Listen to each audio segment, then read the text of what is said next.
Welcome back, everybody, to another episode of Take Two Podcast, episode 291, all of your Hollywood news, TV, movie reviews, and of course, my Take Two. My name is Brian. I'm your host here at the TTP. Thank you guys for joining in. This is going to be a fun episode, a very Marvel-centric episode, thrown in with some Broadway while we're at it.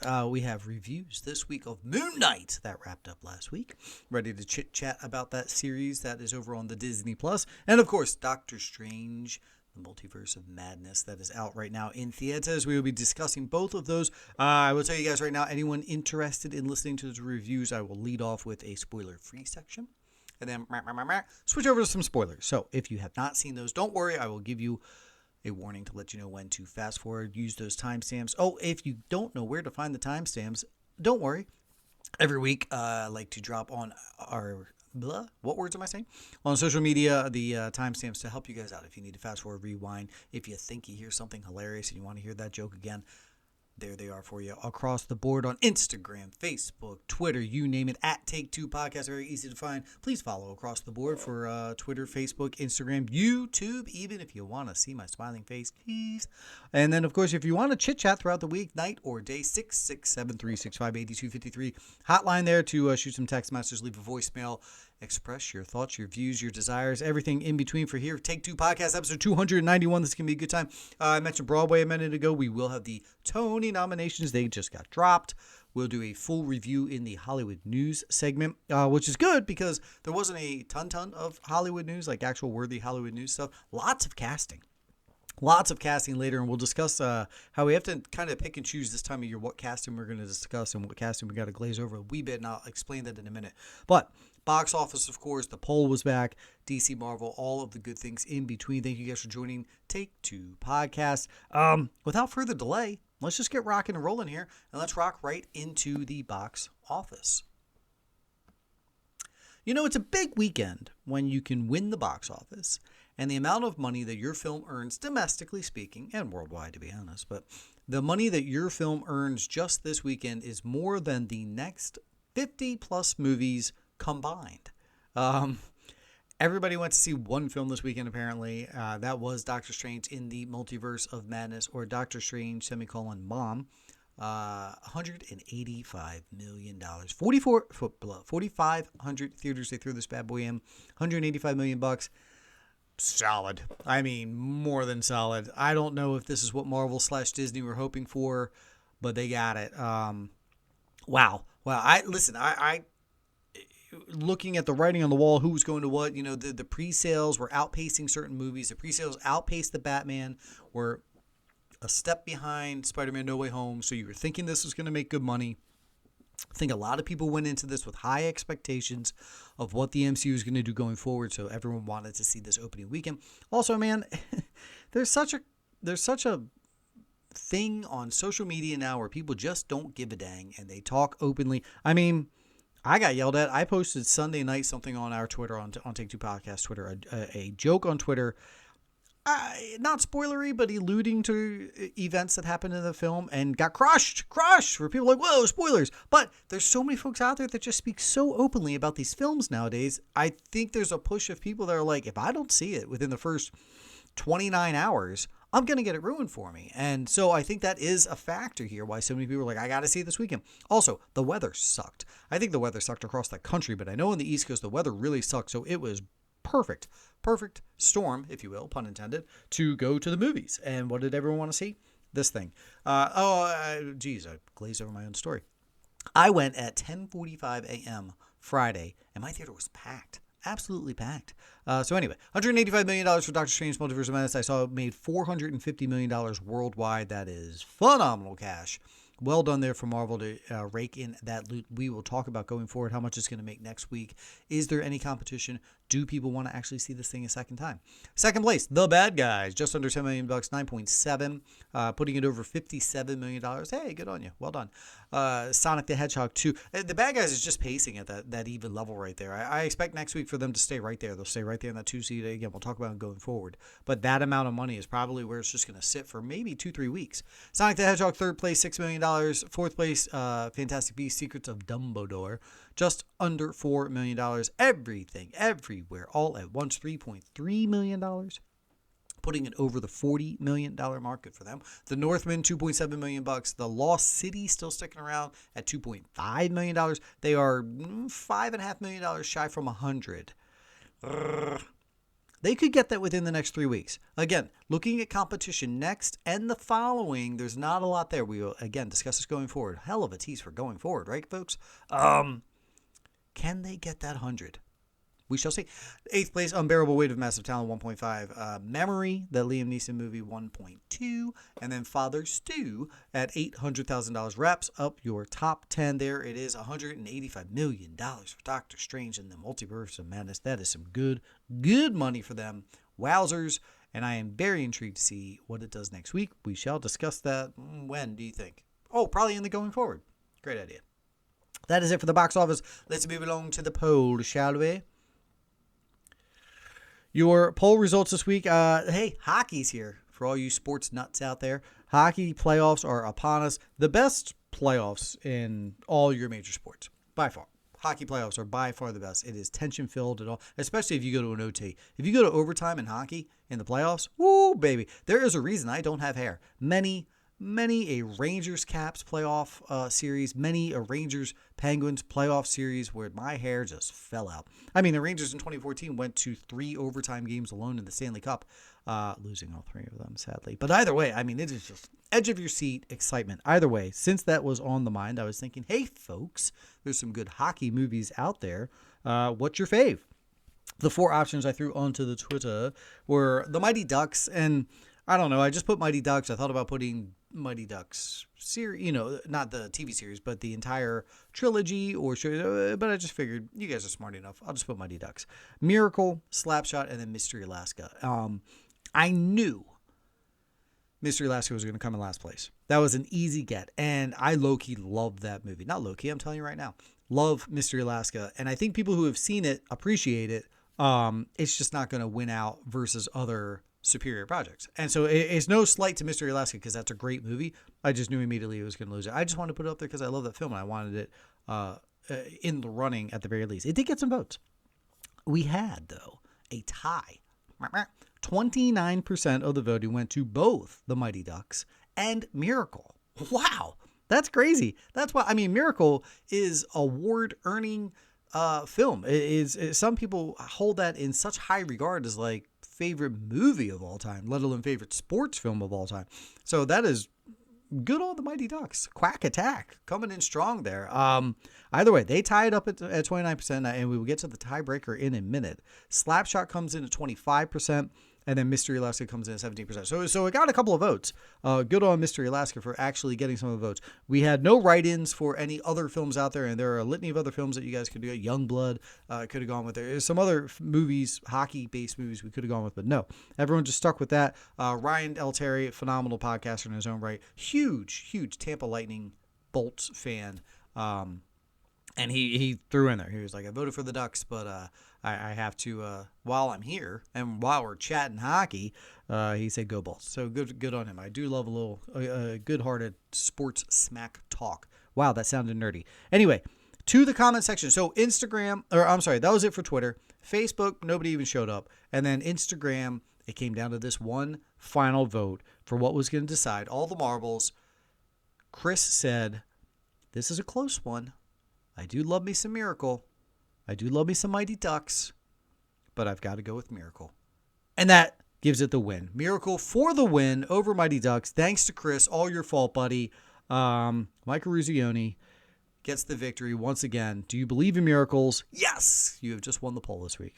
Okay, moving along, done with the box office, done with the poll results. Guys, if you want to jump in on these polls, they drop every Thursday. You can vote on them all weekend long. You can share them, tell your pals, hey, throw us a vote. Last week, we switched things up and threw the reviews lower into the show for no reason. Honestly, I was just feeling spicy. So we mixed it all up and just threw it in a different spot. Last week's episode was the highest downloaded ep we have had here at Take Two Podcasts in 3 months for a week 1 ep. In 3 months. What Was it because a lot of you love Ozark and wanted to hear my thoughts on Ozark? Was it because you guys wanted to hear about all the toxic fandom talk from last week? Or was it because we changed things up and just got a little crazy? Since we got a little crazy, you want to get nuts? We got nuts. We're going to stick with it. So up next, instead of the reviews, we're going to the casting couch. Doctor Who has found their new doctor is Ncuti Gatwa. I researched to try and find if I was pronouncing that correct because I wanted to show the man some respect on his name, and I am pretty sure it is Ncuti Gatwa is the guy's name. I mean, he's a BAFTA nominated for Sex Education just recently. I know he's going to be in the Barbie movie coming up, and he has now just been cast to be Doctor Who. I will say, if you thought folks were upset at having a female doctor, and now you have a black doctor, he put out there that he was impressed by all the love that he got. I did see a little bit of hate. Some people are just idiots and hated upon that.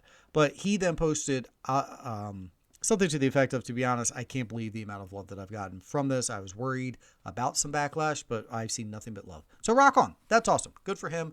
From everything I haven't seen him in anything. I did not watch Sex Ed, but from what I am hearing, and I mean, the guy got BAFTA nommed, he'll probably do a great job. So, listener Craig is a big Doctor Who person. He's a Whovian, I do believe. So I'm curious his thoughts towards that. I'm not sure if he's even caught up or whatnot. Okay. Knox Goes Away is a new noir thriller coming to theaters probably in 2023. And they have cast Michael Keaton to get nuts. Let's get nuts in Knox Goes Away. Miss Marvel, this show comes out in a month. We'll talk about it a little bit more in Marvel Minute. But huge Bollywood star Farhan Akhtar is in the show. They just announced that his casting. We don't know, though. We don't know the character, but will be in the Miss Marvel series. Tulsa King. This is new from Taylor Sheridan. It's going to be on Paramount Plus. It is a mob drama. I love 1883. I love Yellowstone. I really liked 1883. We'll go with that. Love Yellowstone. I like the Taylor Sheridan verse. And so he's doing a mob drama called Tulsa King. And we have Andrea Savage who will be joining Sylvester Stallone. Rock on. I'm in. Looking forward to when that drops on the old Paramount Plus-aroo. Looks like I still need to use my brother's password for a little while longer. Anywho, Anna Rice's Mayfair Witches. I'm sure some of you guys are familiar with this series. I am not, but this is coming to AMC, and they've cast their lead as a shape-shifting guy, Jack Houston from Boardwalk Empire. He's done some things since then, but I always remember him as the guy with half a face on Boardwalk Empire because he was fantastic in that role. Jack Houston's going to be your lead. I believe that's the lead that he will be playing in Mayfair Witches. King Rex is going to be a limited series on HBO. This is a true crime style limited series.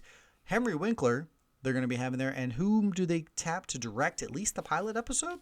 Max Winkler, his son, finally gets to tell Dad what to do. Why not? Not sure why we went British there, because neither of them are British. But either way, Henry and Max Winkler will be working together on King Rex. That's fun. Fun for those guys.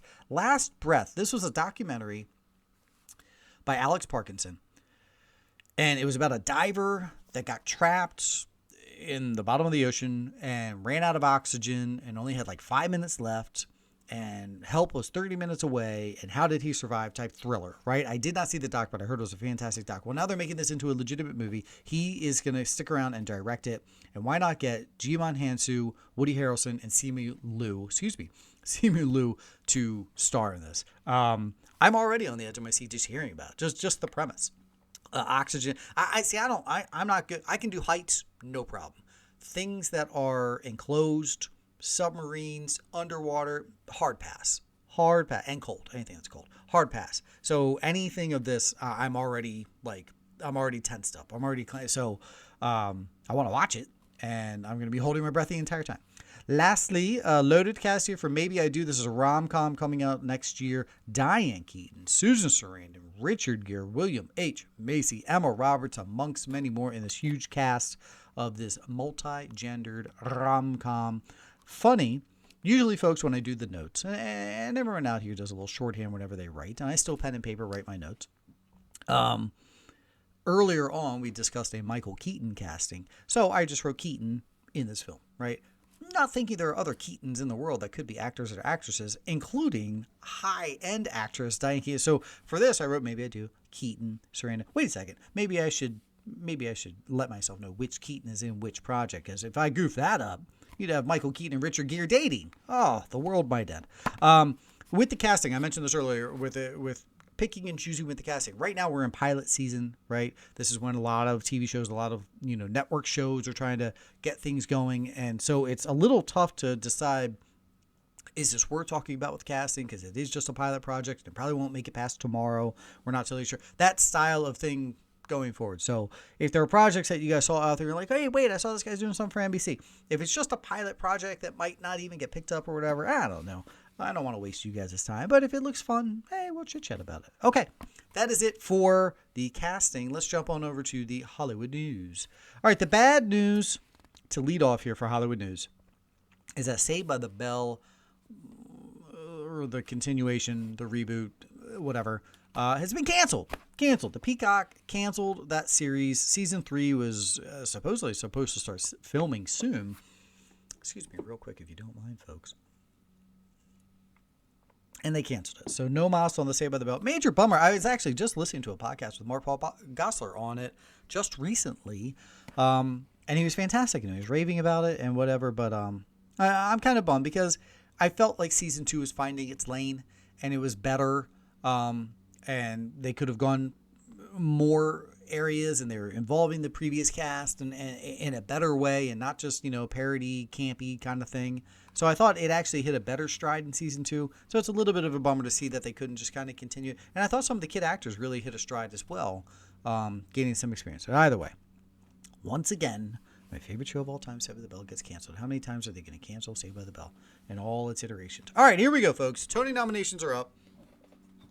June 12th, Radio City Music Hall. We're back, baby. I mean, pandemic has really hit Broadway really hard. I don't mean to compare that to other people's professions.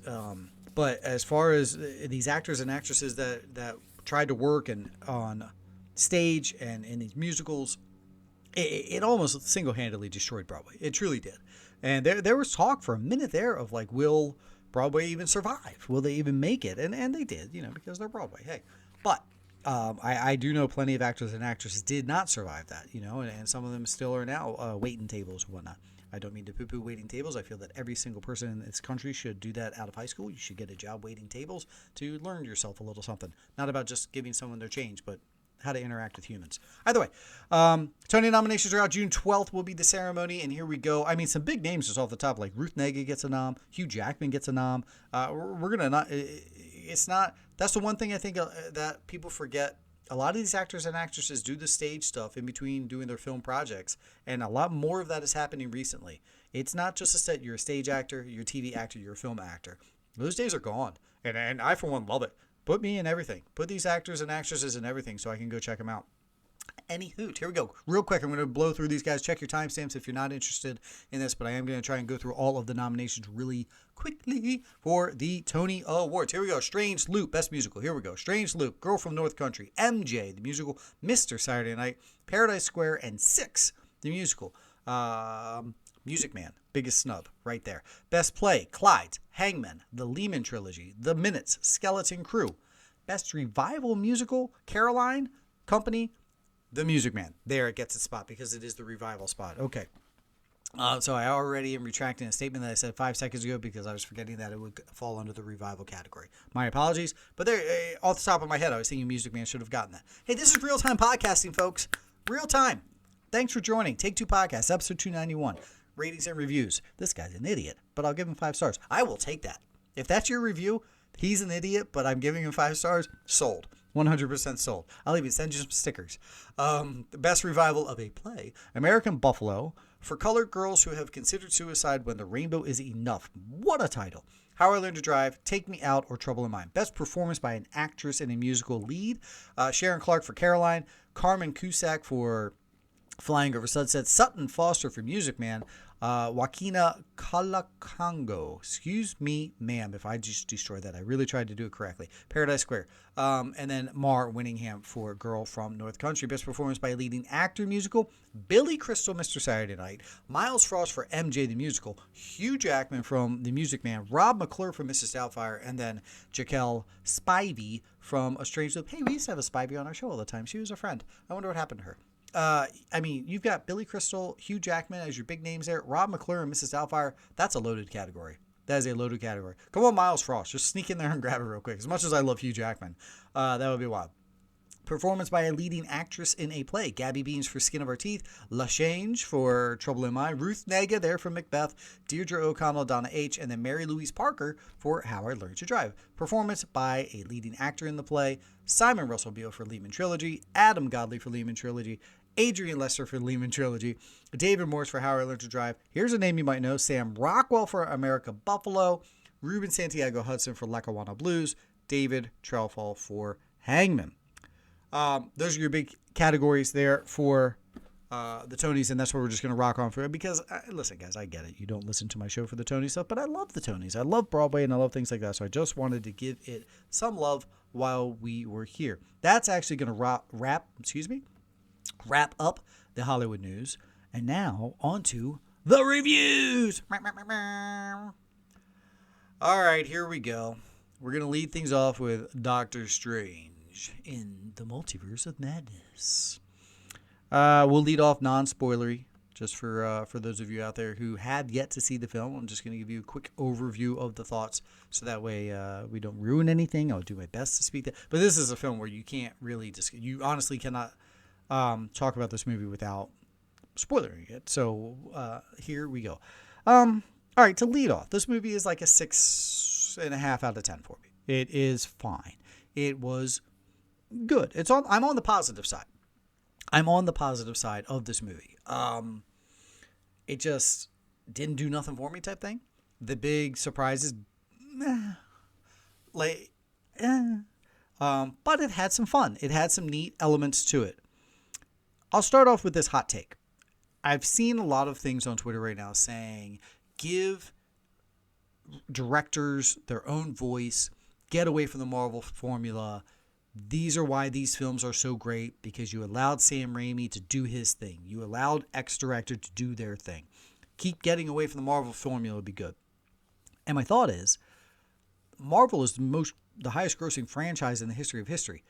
Why would we get away from the formula that gave us this formula? Why would they want to get away from that? This is what it is. This is what they do. So why would you all of a sudden stop doing it? If you make mob movies, why would you now want to make a rom-com and influx it into your mobster franchise? You wouldn't. I get the sentiment. I get the thought to allow directors to do their thing. But let's not get away from what got you, I'm forgetting what the thing is. Don't bring a date to prom or whatever. That's, you know what I mean? Don't, you're messing with what already got you there, right? Don't be mad about the horse you rode in, or whatever the damn phrase is. So I push back on a little bit of that sentiment. Now, to that note, Sam Raimi did a phenomenal job here. The visuals in this are fantastic. The horror elements are fantastic. There is a question of, should I bring my children to this because of the horror? I'm not going to lie. There's a scene or two in there. There were 2 jump scares. I don't know if they were intended, but they got me 2 times. I legit was like, oh, legitimately got me on a jump scare. One of them was not the one that was probably intended, but, and then there's some goriness to it. I felt some death scenes in there. They didn't show the gore, which, kind of like implied, because obviously had they showed a couple of things, one individual gets like sawed in half. I mean, that sentence alone should tell you that it's a little bit gory, but they don't necessarily show all of it. They just kind of imply what happens, and that leads into PG-13. That alone is some good stuff, and it gives you that amount of gore for this. People's heads exploding within their heads, stuff like that. Awesome. Zombie people at the end also, and just, deteriorating faces. Rock on. This is Sam Raimi's world. This is his life. I thought he played within the universe well. I thought he took a Marvel movie and he influxed his thought process and his style of filmmaking. Really well done. I don't like the first Doctor Strange movie. It is too much in the mirror world and these things and wackiness. And this got away from that to a degree and didn't have, we're in this world and that world, and now I'm in this, and it's funny to say that because this entire film is about going to a multiverse. But I liked his style of keeping you centered throughout, even though we deal with witches and mind effing and things of that, and a different universe and things of that nature. I thought Sam Raimi did a good job of keeping that in. I almost said the word rainy, and there's a Sam Raimi that I work with, and that's a hard pass. Definitely not a director of movies. Sam Raimi. Anywho, anyway, there's like 30 jokes going on in my head that only 2 people listening would get, so they're not worth it to say. Acting. Let's go to the acting. Olsen, Cumberbatch, phenomenal. I thought they did a really good job. Cumberbatch, you actually see some legitimate range. Obviously, he gets to play kind of multiple characters here, and again, this is hard to talk about without like getting into spoiler range. And I think he does a really good job, and they kind of like let him off the leash a little bit, because Doctor Strange is kind of a one-notey guy, kind of 2 notes where he gets to be a prick and then just be a wizard or whatever. This one, they allow him to kind of branch off a little bit. You see a bit of an arc in his performance. You see a little bit of an arc in his character of Doctor Strange, and I thought he did a really good job. Olsen, whoo, girl, this lady can act. She does a really good job. She plays both sides of the ball at some point. And then one thing they teach you in acting school is when you want to convey anger, do it without yelling, right? It's easy for me to be like, all right, I want you to be angry in the scene, go. And then someone's just like, just starts yelling. All right, now I want you to be angry in the scene, do not raise your voice, go. It's not easy to do. But Olsen does this really well in this movie. And I just think it's a credit to her. And I'm saying that like she's some rookie actor that just learned how to act. That's not true. Chiwetel Gomez. She plays America Chavez in this. I literally felt like she became a better actor as this movie went on. Honestly, in the earlier scenes, there's a scene where her and Cumberbatch are running. And I was turned off. I was like, what? This is her running? And maybe she's not able to run on the treadmill because it's a whole CGI'd scene. So it was like awkward for her to pretend that she's running. And I was like, oh, if this is what we're in for 2 hours, and then they're booked with this lady going forward in a lot of projects. Oh, but as the movie went on, I thought she progressed. And I don't know if she was just getting better or just early on she was finding her footing, pun intended, so she was running.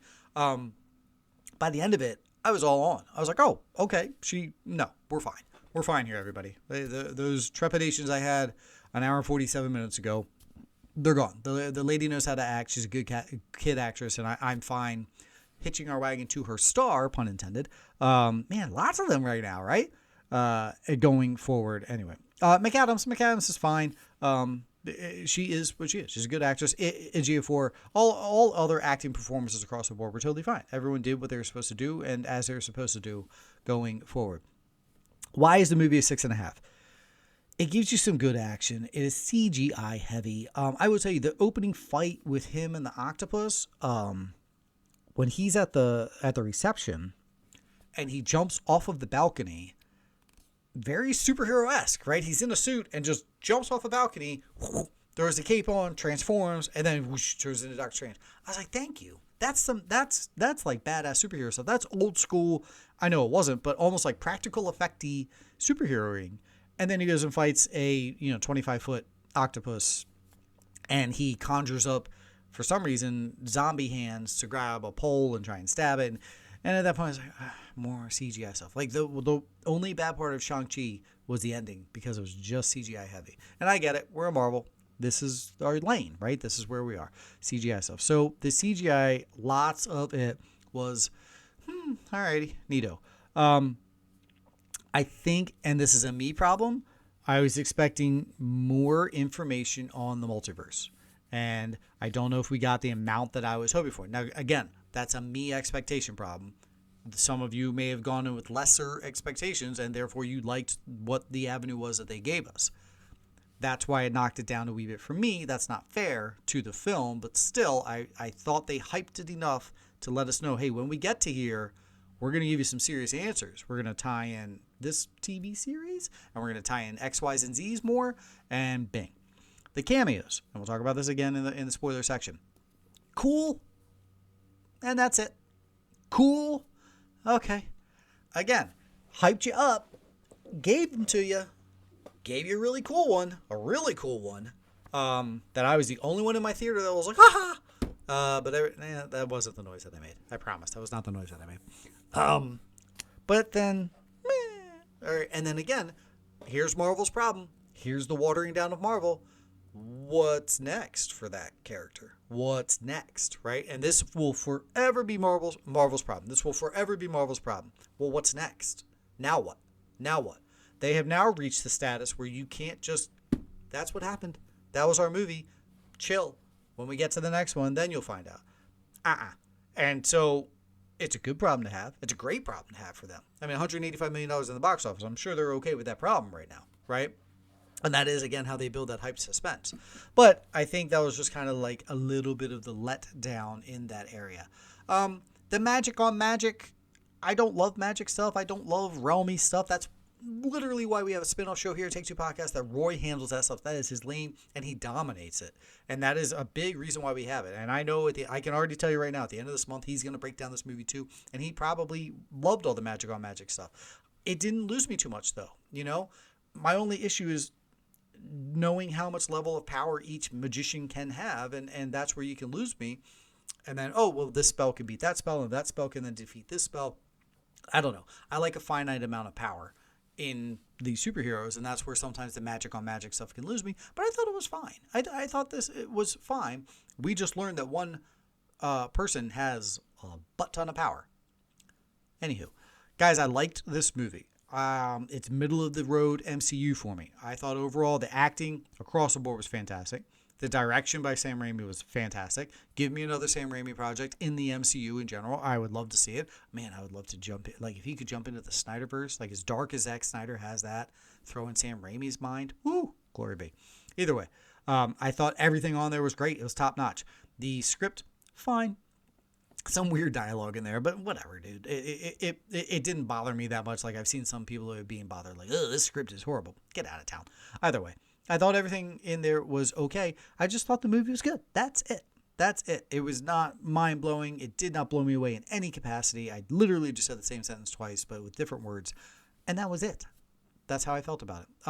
I will say this. The post-credit scenes, if you guys have not seen it, don't even bother to stay for that second one. God, I hated it. It literally knocked the movie down. I walked out of that theater angry because of that second post-credit scene. I'm not kidding. I thought it was so cheesy and dumb. I thought this like brought us back to freaking Spider-Man 3, where they made J.K. Simmons and his J. Jonah Jameson just a cheeseball character. And then this is what you give me, a horror film in the MCU, and then you just give this cheeseball nonsense at the end. And I love the actor. I love Bruce a ton. But, and I know he's in all of Raimi's stuff, but we didn't, come on. What is this, Ferris Bueller? What are we doing here, Harry? Anywho, this is the point where we're going to jump into spoilers so I can speak a little more freely about what's going on here. And so, spoilers now coming up for Doctor Strange in the Multiverse of Madness. You have spoilers approaching at this time. Check your timestamps and fast forward to Moon Knight, where we will talk about that a little bit later. All right. I'll take a little swig of my drink. Give people even a little more time there.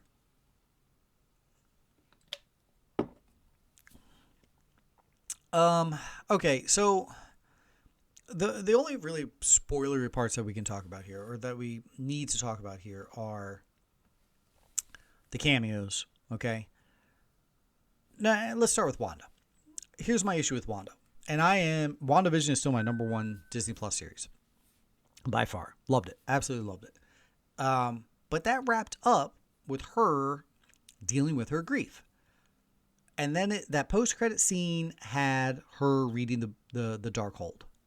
So now we get to this, and I must have misinterpreted that post-credit scene, because when we get to here, she's got the Darkhold, or does it have a hold of her? Is that the issue here? Was her reading that book, did that then? Because the way WandaVision ended, I thought it left you with, she dealt with her grief.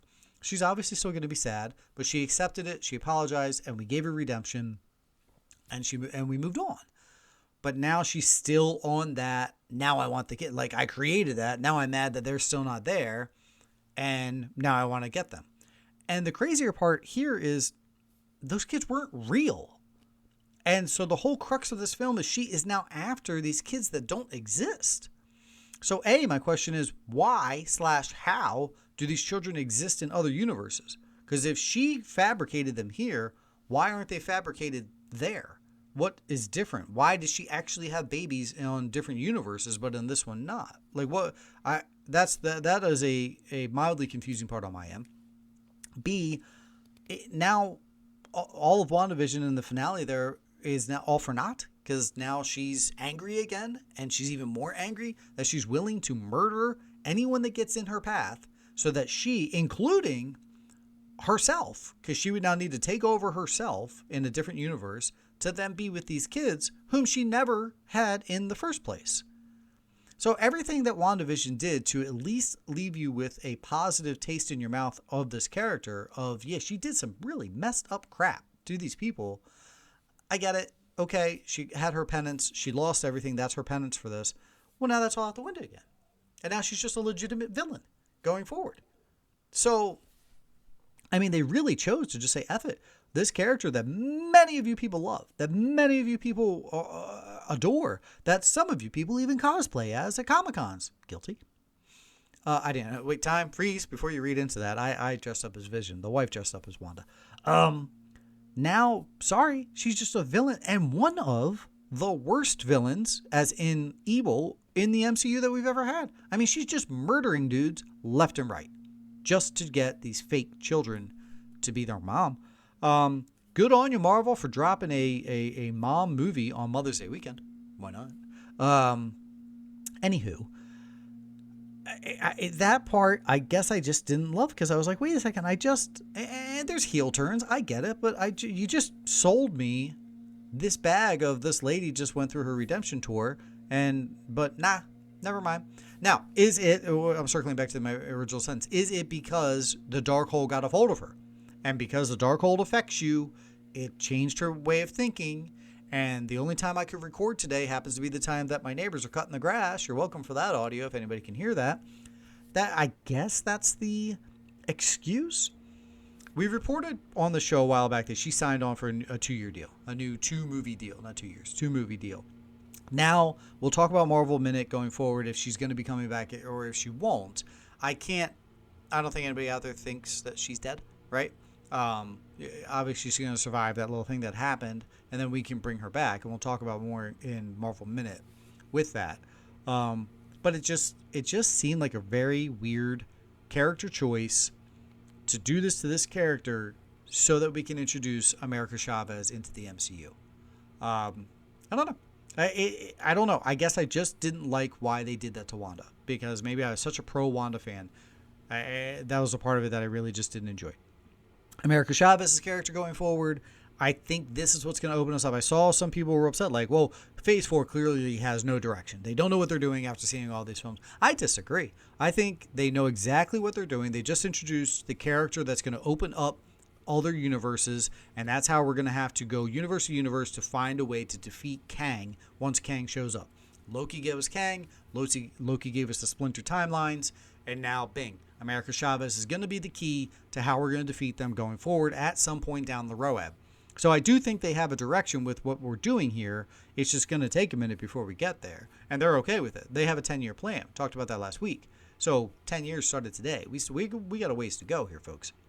And Marvel's taking their time with it again. They have to introduce us to about 9 more major player characters. We just invested 12 years of our lives into the A-list Marvel characters. Now you got to get on the B-listers and make us love them so that we can go forward. Again, that's why I'm mad at what they did with Wanda. You just made me love a B-list character, and then now you took it away from me. I don't know. We'll see going forward where they get out of Wanda. Okay, to the cameos, and then we can wrap this up because this is getting long.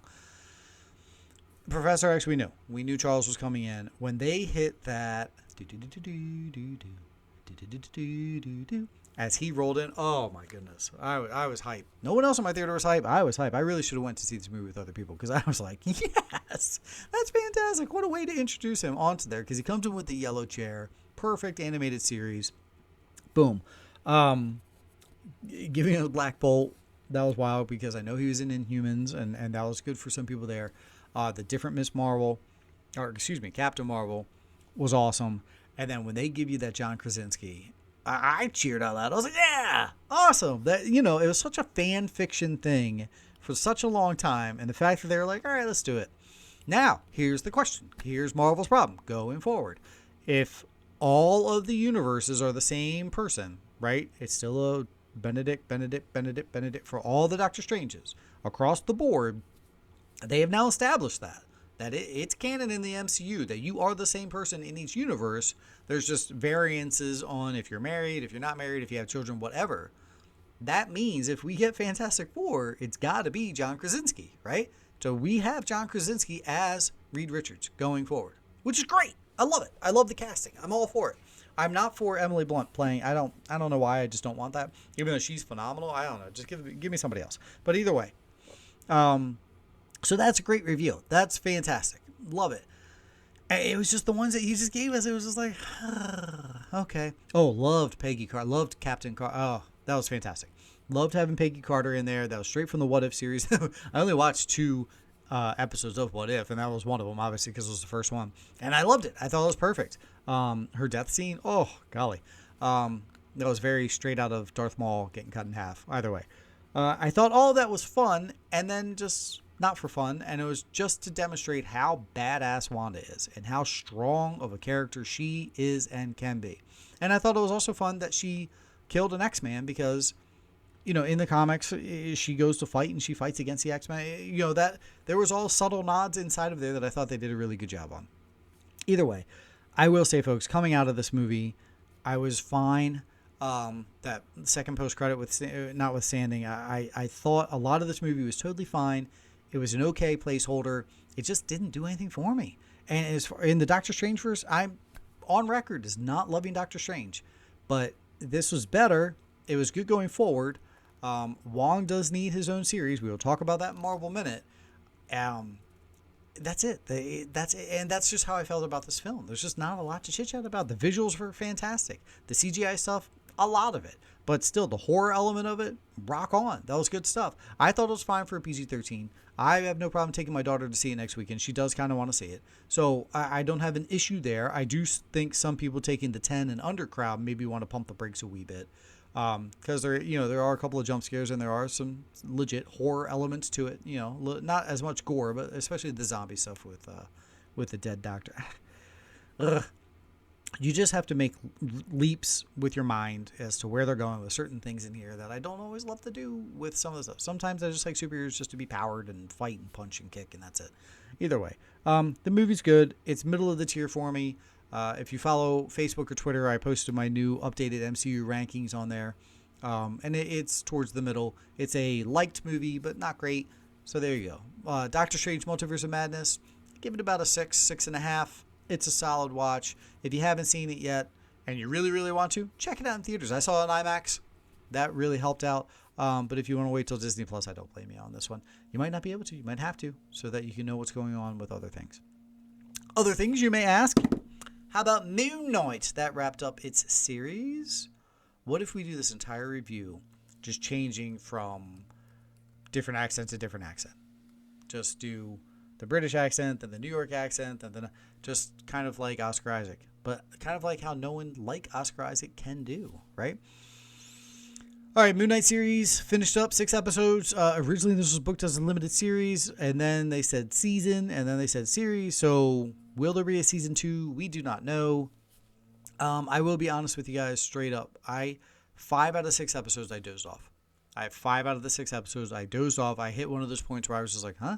What? Oh, crap. Let me rewind. Hang on. So I literally watched almost every single one of these episodes all over again. All right, because I had to. Because I was like, wait, I think I missed something. Let me rewind. And then the worst part was I didn't miss something. I saw what I needed to see for each one. A couple of little scenes. I was like, oh, okay, that makes more sense now. Like, I did doze off, but my point was, I don't know. This just didn't do it for me. I'll go on record right now as Moon Knight is probably in dead last for me. Falcon Winter Soldier was not great. But either way, of the Disney Plus series, it's at the bottom. Let me start with the good. May Calamaway. Fantastic. She plays Layla. She does a great job. And I've seen this phenomenal push online of all these people very excited to see a curly-haired Egyptian woman as a superhero. And a lot of people are, now I see me, right? This is one thing that Marvel's been getting right for a minute now. They've been catching up in this realm. And it's been great. And I thought she did a great job acting. She had a character arc herself.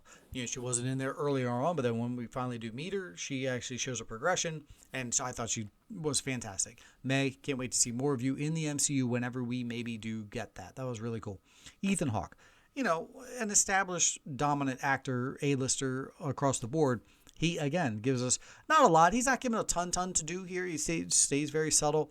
When he switches characters, we have to hit a spoiler section in a minute here.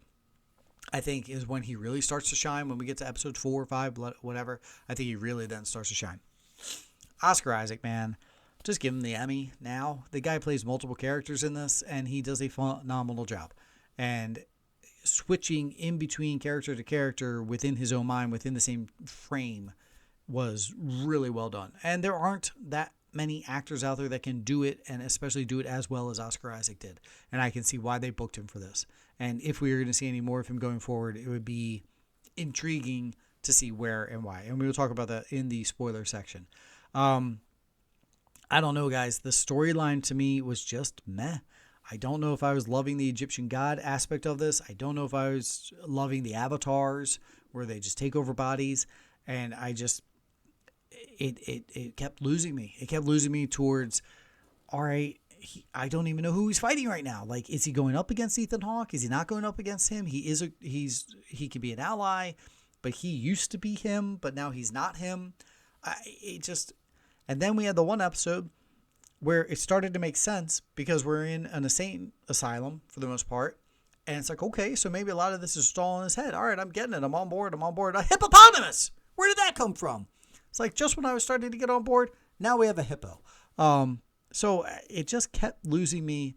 I was not thrilled, and I know I'm in the minority because I've seen the Rotten Tomatoes. I see all the ratings stuff out there. I don't know. It was just boring. It was just straight up boring. This script, this storyline to me was not fun. The fighting, we didn't get to see it. Half the time when he would transform and then blah, blah, blah, blah, now all these people are knocked out. I was like, oh, all right. He just killed 7 dudes, but we didn't see how or why. A couple later on episodes, we actually do get to see some punches and kicks get thrown, but I don't know. I just got bored. And anybody that fully disagrees and they're turning off the pod right now, I implore you, stick around because I'll have worse takes out there. I just couldn't buy in. All right, going forward here, let's talk freely for a minute here, and then we'll move on because I don't want to sit here and just bash something. Spoilers for Moon Knight. Spoiler section. Spoilers for Moon Knight. Here we go. I don't think we should get a season 2 of this, and it's not just because I was bored. I'm just curious what kind of adventures can this character go on. He didn't really fight a villain in this one until the very end, and then the villain was just another god. So is that the realm here where these avatars just fight the god avatars who are now trying to take over type thing? Or can this guy then just become a day-by-day superhero? I heard a rumor of him now fitting into the Blade movie series, and then he just stays as this superhero where he can switch into character, fight, punch a bunch of regular people, regular villains, and then switch out of it. That I'm in for. If we can go that route where he can slide into other projects, slide into some films, be a part of a group, I think that I could get down with. But him going back to Egypt, and maybe this god possesses this guy's body, and now they can fight each other, and then their avatars are not fighting, but their other god things are fighting. I don't know. Not my lane. Not my style. So I didn't love that part. If that's the realm we're going again, hard pass. But if we're going to where he's just fighting one-on-one with actual people, okay, I can see that. I can get behind the superhero. I think it was pretty badass. And the way he could transform into the dude, rock on. That's really cool. There's a mystical element a la Doctor Strange where he can then just switch, and now he's got the cloak on and he fights. The multi-personality thing, okay, that's cool, but I feel bad for the personality that's not there. That was the part that was kind of losing me. I was like, well, one of these personalities should have to die. Maybe they don't, but maybe both personalities just now live within the same guy, and he just has to figure out a way to go forward. It seems shticky to me to go forward with another season of I'm this guy, now I'm this guy, now I'm this guy, now I'm this guy. I'm going to argue back and forth. You can hear both voices arguing. There's a puddle, so I can see my reflection, but the reflection is actually the other guy, so now I'm going to argue with the puddle. I don't know. That stuff kind of loses me after a while. So I don't know how much I love that going forward for this as another series. Throw this character into Blade. Throw this character into a team-up movie down the road where he shows up, he can fight alongside Doctor Strange because he can, transform into this godlike element. Thor is supposed to be a god. Can he jump on board here and his gods and Thor's gods all mixed together? Is that a thing? Can we do that thing? All right, that might be badass. I don't know. I didn't love this series, so I don't know how hype I am going forward for anything more so with this. What saved this series? Oscar Isaac. Oscar Isaac saved Moon Knight for me. That's the only reason I have any positive thoughts towards the Moon Knight series is because Oscar Isaac is an absolute stud. That's about it. I know many of you guys are probably out there thinking, this guy's an idiot. I fully disagree. The Moon Knight was great. Good on you, man. Good on you. I just didn't love it, and I dozed off every single ep except for the finale. And I think there's a reason that finale was the shortest Disney Plus finale that they had, because they needed to wrap the story up. They needed to be done with this and just move along. That's it. All right, Moon Knight, middle of the road with a rating like a 5, and 4.5 of that is Oscar Isaac, and it is at the bottom tier level for the MCU shows for me. All right, that's going to wrap up the reviews. We are all done. Now it is time to go to the DC discussion. Oh, wow. That Doctor Strange review must have been lengthy because we're pushing an hour. All right, DC is quick. They really didn't have a lot. Here is something. Peacemaker dropped down to second place. And this is coming off the heels of my thoughts on Moon Knight. I told you, I know I'm in the minority here. Moon Knight became the most in-demand premiere show for premium, Disney Plus, HBO, what have you. It beat out Peacemaker for its opening episode as its number 1. I will tell you, folks, those ratings did go down steadily from eps 1 down to 6. So that adheres to my thought process. But hey, listen, I was in that camp. I was all about this show. I was all about watching Moon Knight, really, really wanted to see it. It just fell off on me afterwards. But it knocks Peacemaker down to second place. So what are you going to have to do there, John Cena? You need season 2 to be even better to regain that belt, if you will. Pun intended with the wrestling. Black Adam, it got delayed a year and a half, right? It's already been pushed about a year and a half, and we got a little more on it. Their producer came out and said a big reason for it is the VFX line is long. All of these projects got pushed, and not only did they want to wait, so that they can release this on the biggest screen possible, the best way to watch it possible, but also they needed to get in line because all these other projects already had the VFX studios booked up where they could go and edit and add in all of their stuff. And this being a very VFX heavy movie, they just needed to make sure they got it right. So that was a big factor on top of the COVID, on top of all those things that push things, on top of DC and Warner Brothers having their issues at the moment. I guess he wanted to say, listen, folks, don't look poorly upon the film or what's happening in the DCEU right now so much so as it's just simple math. We had to get in line and wait our turn to be able to use a studio to edit the movie. That kind of makes sense. All right, that's it, guys, for the DC discussion. Now on to the Marvel Minute. Lots of Marvel, shockingly enough, when they have this big film dropping, that they still have a bunch of news happening. Last week, Guardians of the Galaxy Part 3 wrapped up.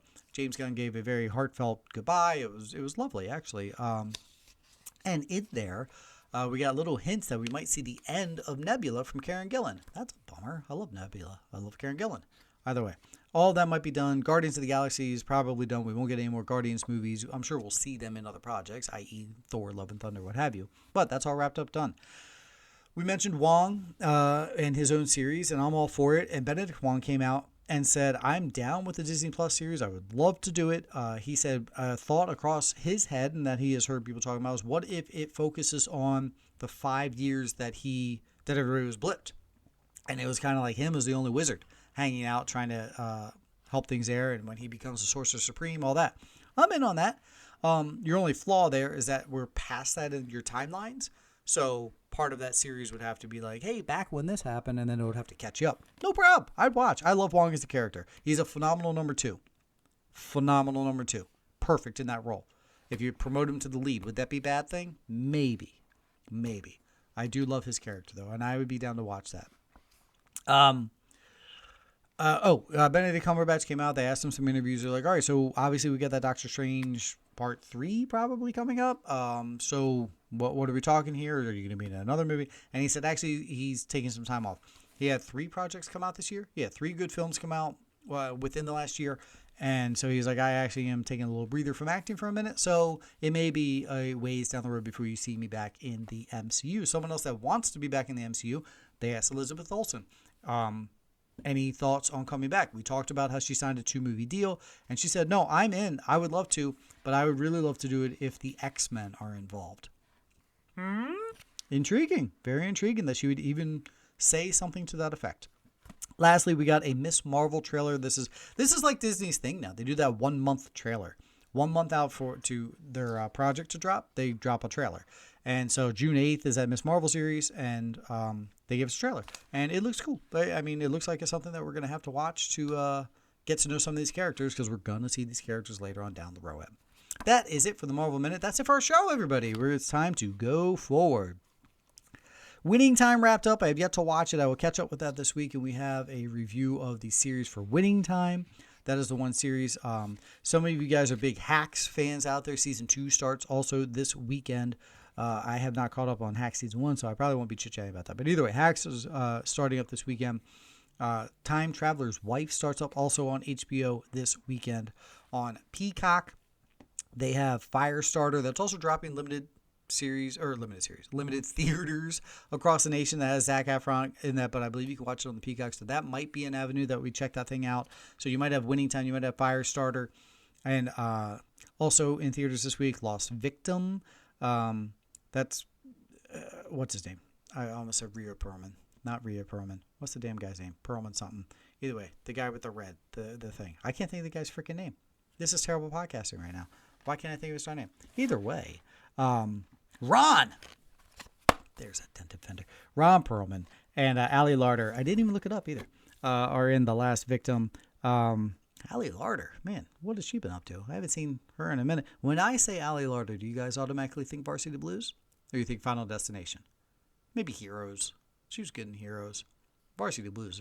I think it tells a lot about you if you automatically think Varsity Blues. Huh, gentlemen? Easy. Where's your head? Either way, they are in... that drops VOD and limited theater release as well. Most likely for this show next week, guys, you're gonna have the Winning Time. One of those ones on VOD, maybe I'll grab just so we can have multiple reviews for next week as well. All the other series that we're in, The Offer and Barry, they're in the middle of their seasons right now. Superman, Lois, they still have a few more before they wrap up. So it's going to be a minute before we wrap all of those shows up. But episode 291 is now in the books. Thank you guys for listening. I do appreciate it. And hey, maybe next week we'll have some more positive reviews. You never know. Call it like it is, right? Is that the most condescending thing to say? I just like to call it like it is. All right, man. Don't get mad at me for my opinion, right? That's beautiful. Save that audio clip. Don't forget to subscribe to YouTube. Don't forget ratings and reviews. My name is Brian. Take Two Podcasts. Have a great night, everybody.